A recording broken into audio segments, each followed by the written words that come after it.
ನಾನು ಆನ್ಲೈನಲ್ಲಿ ಎಷ್ಟೋ ಪರ್ಚೇಸ್ ಮಾಡಿದ್ದೀನಿ, ಬಟ್ ಈ ಪ್ರಾಡಕ್ಟ್ ಮೇಲೆ ಪಟ್ಟಷ್ಟು ಡೌಟ್ ನಾನು ಯಾವುದೇ ಪ್ರಾಡಕ್ಟ್ ಮೇಲೆ ಪಟ್ಟಿಲ್ಲ. ಸುಮ್ಮನೆ ಆದರೂ ತರಿಸ್ಕೊಂಬಿಟ್ನೇನೋ ಅನ್ನೋ ಫೀಲಿಂಗಲ್ಲಿದ್ದೆ. ಮತ್ತು ಬಂದಮೇಲೂ ಕೂಡ ಸ್ವಲ್ಪ ಮೈಂಡಲ್ಲೆಲ್ಲ ಡೌಟೇ ಇತ್ತು. ಸ್ವಲ್ಪ ಕನ್ಫರ್ಮ್ ಮಾಡ್ಕೊಳ್ಳೋಣ ಅಂತೇಳಿ ಎಲ್ಲ ಓಪನ್ ಮಾಡಿದೆ. ಪ್ಯಾಕೇಜ್ ಎಲ್ಲ ಕರೆಕ್ಟೇ ಇತ್ತು. 10 ಪೀಸಸ್ ಆಫ್ ವೈಪರ್ಸು ಮತ್ತು ಒಂದು ಕಾರ್ನರ್ ಎಲ್ಲ ಕ್ಲೀನ್ ಮಾಡೋಕ್ಕೆ ಒಂದು ಬ್ರಷ್ ಅಂತೇಳಿ. ಇನ್ನೊಂದು ತಂದಮೇಲೆ ಎಕ್ಸ್ಪೆರಿಮೆಂಟ್ ಮಾಡಿಬಿಡೋಣ, ಸಕ್ಸಸ್ ಆಗುತ್ತೋ ಇಲ್ಲೋ ನೋಡೋಣ ಅಂತೇಳಿ ಫಸ್ಟ್ ನಾನು ಹಾಲಿನ ಪಾತ್ರೆನೇ ತೊಗೊಂಡೆ. ಯಾಕಂದರೆ ಹಾಲಿನ ಪಾತ್ರೆ ಕ್ಲೀನ್ ಆದರೆ ಆಲ್ಮೋಸ್ಟ್ ಎಲ್ಲ ಕ್ಲೀನ್ ಆದಂಗೆ, ಅದಕ್ಕೆ ನೋಡೋಣ ಅಂತೇಳಿ ಮಾಡಿದೆ.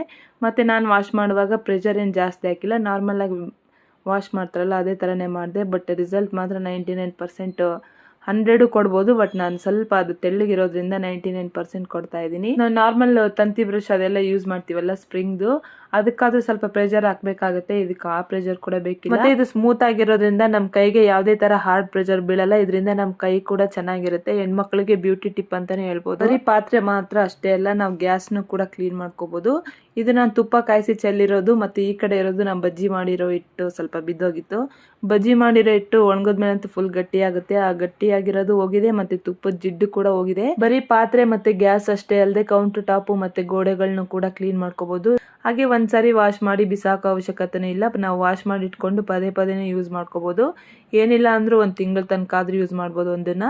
ಹಾಗೆ ಬ್ರಷ್ ಬಂದಿತ್ತಲ್ಲ ಕಾರ್ನರ್ದು, ಅದು ಕೂಡ ಕ್ಲೀನ್ ಮಾಡೋಣ ಅಂತೇಳಿ ಮಾಡಿದೆ. ಇದು ನನಗೆ ಅಷ್ಟೊಂದು ಸ್ಯಾಟಿಸ್ಫ್ಯಾಕ್ಷನ್ ಏನು ಅನಿಸಿಲ್ಲ.